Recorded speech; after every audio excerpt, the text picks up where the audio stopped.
দর্শক আমন্ত্রণ জানাচ্ছি আন্তর্জাতিক অঙ্গনের সবশেষ আপডেট নিয়ে আমাদের নিয়মিত আয়োজন।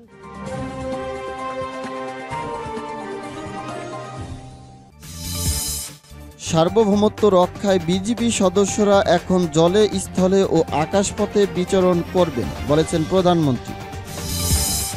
কাশ্মীর সীমান্তে সংঘর্ষ, ভারতীয় সেনাসহ নিহত 7। ট্রাম্পের লজ্জাজনক হার, নেতানিয়াহুর গালে কষে চর মারার মতো। মুসলিমদের দেওয়া কথা রাখবেন বাইডেন। তুরস্কের সাথে নতুন মিত্রতায় যেতে চায় যুক্তরাষ্ট্র। জানিয়ে দিব সর্বশেষ শিরোনাম। কারাবাখ পরিস্থিতি নিয়ে এরদোগানের সঙ্গে আলোচনা পুতিনের। এতক্ষণ শুনছিলেন সংবাদ শিরোনাম, এখন শুনবেন সংবাদের বিস্তারিত। তবে তার আগে অনুরোধ রইল, ভিডিওতে একটা লাইক দিবেন। সার্বভৌমত্ব রক্ষায় বিজিবি সদস্যরা এখন জলে, স্থলে ও আকাশপথে বিচরণ করবেন বলেছেন প্রধানমন্ত্রী। প্রধানমন্ত্রী শেখ হাসিনা রোববার বিজিবিকে একটি ত্রিমাত্রিক বাহিনী হিসেবে ঘোষণা করে বলেছেন, হেলিকপ্টার সংযোজন কেবল শুধুমাত্র এই যাত্রা বিজিবির সার্বিক কর্মকাণ্ডকে আরও গতিশীল করবে বলে আমি বিশ্বাস করি। প্রধানমন্ত্রী বলেন, দেশের সার্বভৌমত্ব রক্ষার পাশাপাশি অর্পিত দায়িত্ব পালনে এখন থেকে বিজিবি সদস্যরা জলে, স্থলে ও আকাশপথে বিচরণ করবেন। প্রধানমন্ত্রী বর্ডার গার্ড বাংলাদেশ বিজিবি সদস্যদের উদ্দেশ্যে বলেন, আপনারা সবসময় দেশপ্রেমে, সততা ও ঈমানের সাথে দায়িত্ব পালন করে এই বাহিনীর সুনাম ও মর্যাদা সমুন্নত রাখবেন। একদিন এ বাহিনী বিশ্বের শ্রেষ্ঠতম সীমান্তরক্ষী বাহিনীর মর্যাদা লাভ করবে, এ আমার আশা। Sheikh Hasina BGP air winning এর জন্য ক্রয়কৃত দুটি MI-171E হেলিকপ্টার উদ্বোধনী অনুষ্ঠানে প্রধান অতিথির ভাষণে একথা বলেন। আজ সকালে গণভবন থেকে ভিডিও কনফারেন্সের মাধ্যমে তিনি পিলখানাস্থ বিজিপি সদর দপ্তরে এ উপলক্ষে আয়োজিত মূল অনুষ্ঠানে ভার্চুয়ালি অংশগ্রহণ করেন। প্রধানমন্ত্রী বলেন, বিজিপি এখন অন্যান্য বাহিনীর মতো ত্রিমাত্রিক বাহিনীতে উন্নীত হয়েছে। আমরা আধুনিক হেলিকপ্টার ক্রয় করেছি। প্রকৃতপক্ষে হেলিকপ্টারের কথা আমি নিজেই উদ্যোগ নিয়ে বলেছিলাম, কারণ এটা অত্যন্ত গুরুত্বপূর্ণ। বিশেষ করে দুর্গম পার্বত্য এলাকায় নিরাপত্তা দেওয়া একান্তভাবে দরকার। সে কারণেই এই হেলিকপ্টার ক্রয় করে দিয়েছি। তিনি বলেন, সবচেয়ে বড় কথা, আমরা মুজিব বর্ষ উদযাপন করছি। এই মুজিব বর্ষে বিজিপি হেলিকপ্টার পেল, এটা অত্যন্ত গৌরবের এবং আনন্দের বলে আমি মনে করি। শেখ হাসিনা বলেন, দুটি হেলিকপ্টার উদ্বোধনের মাধ্যমে বীরশ্রেষ্ঠ নূর মোহাম্মদ এবং বীরশ্রেষ্ঠ আব্দুল রৌফ আমি আজ বিজিপিকে একটি ত্রিমাত্রিক বাহিনী হিসেবে ঘোষণা করছি। তিনি বলেন, জাতির পিতা 1974 সালের 5 ডিসেম্বর পিলখানায় তৎকালীন বাংলাদেশ রাইফেলস এর 3য় ব্যাচের প্রশিক্ষণ সমাপনী কুচকাওয়াজে বলেছিলেন, ঈমানের সাথে কাজ করো, সৎ পথে থেকো, দেশকে ভালোবাসো। প্রধানমন্ত্রী বলেন, এটা শুধু বিজিপি নয়, বাংলাদেশের সবার জন্যই প্রযোজ্য। তিনি বিজিপির উন্নয়নে তার সরকারের পক্ষে যা যা করণীয় তা করারও আশ্বাস দেন। স্বরাষ্ট্রমন্ত্রী আসাদুজ্জামান খান কামাল এবং সংশ্লিষ্ট মন্ত্রণালয়ের জননিরাপত্তা বিভাগের সচিব মোস্তফা কামাল উদ্দিন অনুষ্ঠানে বিশেষ অতিথির বক্তব্য রাখেন। বিজিপির মহাপরিচালক মেজর জেনারেল শাফিনুল ইসলাম অনুষ্ঠানে স্বাগত বক্তব্য রাখেন। অনুষ্ঠানে বিজিপির কর্মকাণ্ড সম্পর্কে একটি ভিডিও চিত্র প্রদর্শিত হয়। বিজিপির একটি সুসজ্জিত চৌকস দল প্রধানমন্ত্রীকে অনুষ্ঠানে রাষ্ট্রীয় সালাম জানায়। প্রধানমন্ত্রী বলেন, সীমান্তের সার্বিক সুরক্ষা ও সার্বভৌমত্ব অক্ষুণ্ণ রাখার জন্য বিজিপির সাংগঠনিক কাঠামোভুক্ত অতি পুরাতন ট্যাঙ্ক বিধ্বস্তি অস্ত্রের পরিবর্তে আধুনিক যুগ উপযোগী ও কার্যকরী ট্যাঙ্ক বিধ্বস্তি মিসাইল ক্রয় করা হচ্ছে। তিনি বলেন, ভারত এবং মিয়ানমারের সাথে 539 কিলোমিটার অরক্ষিত সীমান্ত এলাকায় নতুন 62টি বিওপি নির্মাণের মাধ্যমে 401.5 কিলোমিটার সীমান্ত ইতিমধ্যে নজরদারিতে আনা হয়েছে।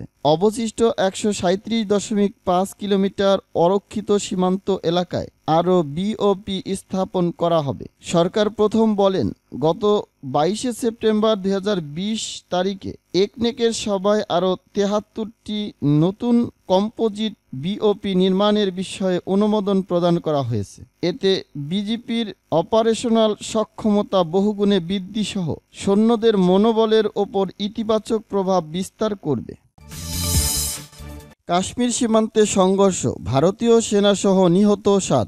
ভারত অধিকৃত জম্মু কাশ্মীরের কুপওয়ারা জেলা সীমান্তে অবৈধ অনুপ্রবেশকারীদের সঙ্গে ভারতীয় সেনাবাহিনীর সঙ্গে এক সেনা কর্মকর্তা সহ 4 সদস্য নিহত ও বিএসএফের 2 সদস্য আহত হয়েছেন। এছাড়া আইন শৃঙ্খলা বাহিনীর সঙ্গে সংঘর্ষে অন্তত 3 সন্ত্রাসী নিহত হয়েছেন। ভারতের প্রতিরক্ষা মন্ত্রণালয়কে উদ্ধৃত করে ভারতীয় সংবাদ মাধ্যম এনডিটিভি এ তথ্য জানিয়েছেন। রবিবার কুপওয়ারা জেলার মাচিল সেক্টরে প্রকৃত নিয়ন্ত্রণ রেখা এলএসি কাছে সংঘর্ষে এ হতাহতের ঘটনা ঘটে। ভারতীয় নিরাপত্তা বাহিনীর কর্মকর্তারা বলেন, রবিবার রাতে উত্তর কাশ্মীরের কুপওয়ারা জেলার মাচিল সেক্টরের কাছে অবৈধ অনুপ্রবেশের চেষ্টা করে একদল সন্ত্রাসী। আইন শৃঙ্খলা বাহিনীর তৎপরতায় সন্ত্রাসীদের অনুপ্রবেশের চেষ্টা ব্যর্থ হয়েছে। ওই কর্মকর্তা বলেন, অনুপ্রবেশে বাধা দেওয়ার সময় সংঘর্ষের সূত্রপাত হয়। এতে 3 সন্ত্রাসী নিহত হয়। তবে ভারতীয় সেনাবাহিনীর এক কর্মকর্তা সহ 3 সদস্য ও সীমান্তরক্ষী বাহিনী বিএসএফ এর এক জওয়ান নিহত হয়েছে। এছাড়া অনুপ্রবেশের চেষ্টাকারীদের সঙ্গে সংঘর্ষে আরও 2 জন জওয়ান আহত হন। ওই এলাকায় এখনও অভিযান চলমান আছে বলে জানিয়েছে ভারতীয় কর্মকর্তারা। ভারতীয় সেনাবাহিনীর কর্মকর্তা বলেন, কাশ্মীর সীমান্ত জুড়ে আরও অনেক সন্ত্রাসী ভারতে অনুপ্রবেশের চেষ্টা করছে। ট্রাম্পের লজ্জাজনক হার, নেতানিয়াহুর গালে কষে চর মারার মতো রুদ্ধশ্বাস প্রতীক্ষা আর একের পর এক নাটকীয়তার পর অবশেষে মার্কিন প্রেসিডেন্ট নির্বাচনে জয় পেয়েছেন ডেমোক্রেটিক প্রার্থী জো বাইডেন। এর মধ্যে দিয়ে ডোনাল্ড ট্রাম্পকে বিদায় করে যুক্তরাষ্ট্রের 46তম প্রেসিডেন্ট হলেন বাইডেন। মার্কিন রাজনীতিতে ট্রাম্প শিবিরের এরকম শোচনীয় ধসে বিশ্ব রাজনীতিতে শুরু হয়েছে নানা হিসেব নিকেশ। এর আগে ট্রাম্প সরকার বিশেষ করে মধ্যপ্রাচ্য ইস্যুতে ইসরায়েলকে নানাভাবে সমর্থন দিয়ে আসছিলেন, কিন্তু ট্রাম্পের পরাজয়ে তার ঘনিষ্ঠ ইসরায়েলি প্রধানমন্ত্রী বেনিয়ামিন নেতানিয়াহু মহাবিপাকে পড়েছেন। এ বিষয়ে স্বয়ং ইসরায়েলি বিশেষজ্ঞ সীমা কাদমন বলেছেন, ট্রাম্পের লজ্জাজনক পরাজয় নেতানিয়াহুর গালে কষে চর মারার মতো, কিন্তু এই থাপ্পড় ইসরায়েল রাষ্ট্রের জন্য নয়। তিনি বলেন, মার্কিন প্রেসিডেন্ট ডোনাল্ড ট্রাম্পের পরাজয় ইসরায়েলের ওপর প্রভাব না ফেললেও দেশটির প্রধানমন্ত্রী বেনিয়ামিন নেতানিয়াহুকে প্রবল সংকটে ফেলতে পারে। এদিকে বিশ্বের অন্যান্য দেশের নেতারা যখন বাইডেনকে বিজয়ের শুভেচ্ছা বার্তায় ভাসাচ্ছেন, তখন নেতানিয়াহু কোনো প্রতিক্রিয়া জানাননি। আর এতেই বিশেষজ্ঞরা মনে করেছেন নেতানিয়াহুর দিন ফুরিয়ে এলো। মুসলিমদের দেওয়া কথা রাখবেন বাইডেন। যুক্তরাষ্ট্র ভ্রমণে 13টি দেশের মুসলিম নাগরিকদের ওপর নিষেধাজ্ঞা জারি করে ট্রাম্প প্রশাসন। 2017 সালে প্রেসিডেন্টের দায়িত্ব গ্রহণের কিছুদিন পর এক নির্বাহী আদেশ জারি করে ডোনাল্ড ট্রাম্প মার্কিন নির্বাচনের কিছুদিন আগে সেই নিষেধাজ্ঞা প্রত্যাহারের ঘোষণা দিয়েছিলেন ডেমোক্রেটিক প্রেসিডেন্ট প্রার্থী জো বাইডেন। এ সময় এ নিষেধাজ্ঞার বিষয়ে তিনি জানিয়েছিলেন, ক্ষমতায় এলে হোয়াইট হাউসে তার প্রথম দিনই হবে যুক্তরাষ্ট্রে মুসলিম নিষেধাজ্ঞার শেষ দিন।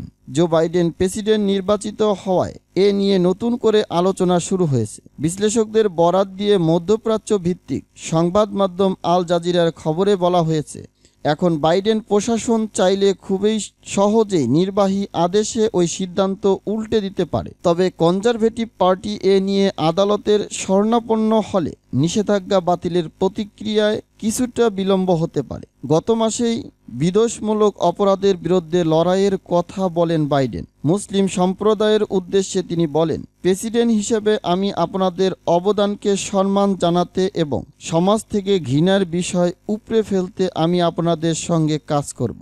আমার প্রশাসন প্রতিটি স্তরেই মুসলিম আমেরিকানদের অবদান দেখতে চাইবে। হোয়াইট হাউসে প্রথম দিনেই আমি ট্রাম্পের অসাংবিধানিক মুসলিম নিষেধাজ্ঞার পরিসমাপ্তি ঘটাবো। এদিকে জাতির উদ্দেশ্যে ভাষণে তিনি আমেরিকার জনগণকে ধন্যবাদ দিয়ে বলেন, আমেরিকার মানুষ জবাব দিয়েছে, তারা আমাদের পরিষ্কার বিজয় এনে দিয়েছে। যুক্তরাষ্ট্রে প্রেসিডেন্ট নির্বাচনের ইতিহাস সবচেয়ে বেশি ভোট পেয়ে আমি জয়ী হয়েছি। যুক্তরাষ্ট্রের নবনির্বাচিত প্রেসিডেন্ট হিসেবে দেওয়া প্রথম ভাষণে ঐক্যের ডাক দিয়ে জো বাইডেন বলেন, আমি সবার সঙ্গে কোয়ালিশনের জন্য গর্ববোধ করছি। বৈচিত্র্যপূর্ণভাবে কোয়ালিশন করে আমরা একসঙ্গে ইতিহাস সৃষ্টি করছি। এখানে আমি বোঝাতে বলতে চাচ্ছি, ডেমোক্রেটিস, রিপাবলিকান, স্বতন্ত্র, প্রগতিশীল, মধ্যপন্থী, রক্ষণশীল, তরুণ, প্রবীণ, শহরে, শহরতলির, গ্রামীণ, সমকামী, সরাসরি, হিজড়া, সাদা, ল্যাটিনো, এশীয় ও স্থানীয় আমেরিকানদের। প্রসঙ্গত, 46তম মার্কিন প্রেসিডেন্ট নির্বাচনে শ্বাসরুদ্ধকর লড়াইয়ের পর জো বাইডেন বিজয়ী হয়েছেন। তিনি এরই মধ্যে 290টি ইলেকটোরাল কলেজ ভোট পেয়ে ট্রাম্পকে হারান। পপুলার ভোটও বেশি পেয়েছেন ডেমোক্রেটিক প্রার্থী জো বাইডেন। তুরস্কের সাথে নতুন মিত্রতায় যেতে চায় যুক্তরাষ্ট্র। সিরিয়া থেকে কুর্দিস্তান ওয়ার্কার্স পার্টি বা পিকেকে গেরিলাদের সরিয়ে নেওয়ার কথা চিন্তা করেছে যুক্তরাষ্ট্র। সন্ত্রাসীদের সঙ্গে এই গেরিলাদের বিশেষ সম্পর্ক রয়েছে এমন কথা বলে সিরিয়ায় তুরস্কের সঙ্গে যুক্তরাষ্ট্র সহযোগিতা বাড়াতে চাইছে। যুক্তরাষ্ট্র নিজেও অবৈধভাবে সিরিয়ার ভূখণ্ড দখল করে রেখেছে। সিরিয়া বিষয়ক মার্কিন বিশেষ দূত জেমস জেফলি ডর্ডান ভিত্তিক সিরিয়া ডাইরেক্ট নিউজ নামে একটি গণমাধ্যমে দেওয়া সাক্ষাৎকারে বলেছেন, আমরা চাইছি পিকেকে গেরিলাদেরকে সিরিয়া থেকে সরিয়ে নিতে। সাক্ষাৎকারে তিনি স্বীকার করেন, সিরিয়ার পিকেকে গেরিলাদের অবস্থানের প্রতি সমর্থন দেওয়ার কারণে তুরস্কের সঙ্গে আমেরিকার উত্তেজনা বেড়েছে। আমরা এই উত্তেজনা কমাতে চাই। সিরিয়া থেকে পিকেকে গেরিলাদের সরিয়ে দেওয়ার মূল লক্ষ্য ব্যাখ্যা করে জেমস জেফরি দাবি করেন, উত্তর পশ্চিম এলাকা ছাড়া সিরিয়ার প্রত্যেকটি অঞ্চল নিয়ে তুরস্কের সঙ্গে আমেরিকার ঘনিষ্ঠ সহযোগিতা রয়েছে। তিনি বলেন, এমনকি উত্তর পশ্চিম অঞ্চল নিয়েও তুরস্কের আমাদের সমঝোতা আছে। কারাবাখ পরিস্থিতি নিয়ে এরদোগানের সঙ্গে আলোচনা পুতিনের। কারাবাখ পরিস্থিতি নিয়ে তুরস্কের প্রেসিডেন্ট রজব তাইয়িপ এরদোগানের সঙ্গে কথা বলেছেন রুশ প্রেসিডেন্ট ভ্লাদিমির পুতিন। শনিবার রাতে ফোনে কথা হয় দুই নেতার। এ সময় কারাবাখ পরিস্থিতি ছাড়াও আঞ্চলিক নানা বিষয়ে কথা বলেন দুই নেতা। তুর্কি প্রেসিডেন্টের যোগাযোগ দপ্তরের এক বিবৃতিতে বিষয়টি নিশ্চিত করা হয়েছে। এক প্রতিবেদনে এ খবর জানিয়েছে সংবাদ মাধ্যম টিআরটি ওয়ার্ল্ড। এরদোগান বলেন, আজেরি ভূখণ্ডে আর্মেনিয়ার হামলার ফলেই আজারবাইজানকে জবাব দিতে হচ্ছে।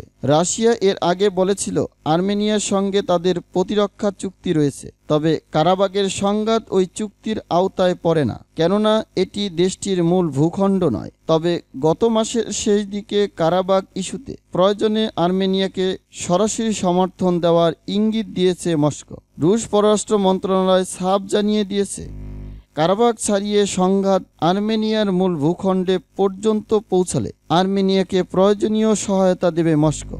কারাবাখ নাগরোনো অঞ্চল নিয়ে আর্মেনিয়া ও আজারবাইজানের পুরনো সংঘাত গত 27শে সেপ্টেম্বর থেকে নতুন করে আবার শুরু হয়। এরই মধ্যে সংঘাতে প্রাণহানি হয়েছে প্রায় 2000 মানুষের। সংঘাত নিরসনে রাশিয়ার উদ্যোগে আর্মেনিয়া ও আজারবাইজানের দুটি অস্ত্রবিরতি চুক্তিতে পৌঁছানোর পরও লড়াই থামেনি।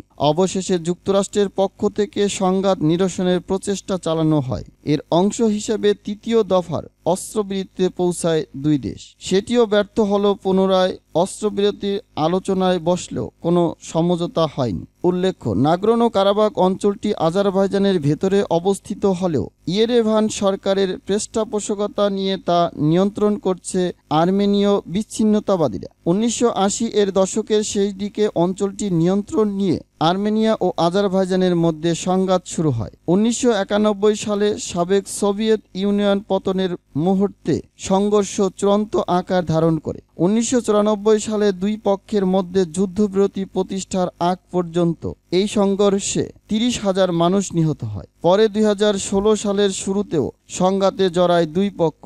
সূত্র ডেইলি সাবা।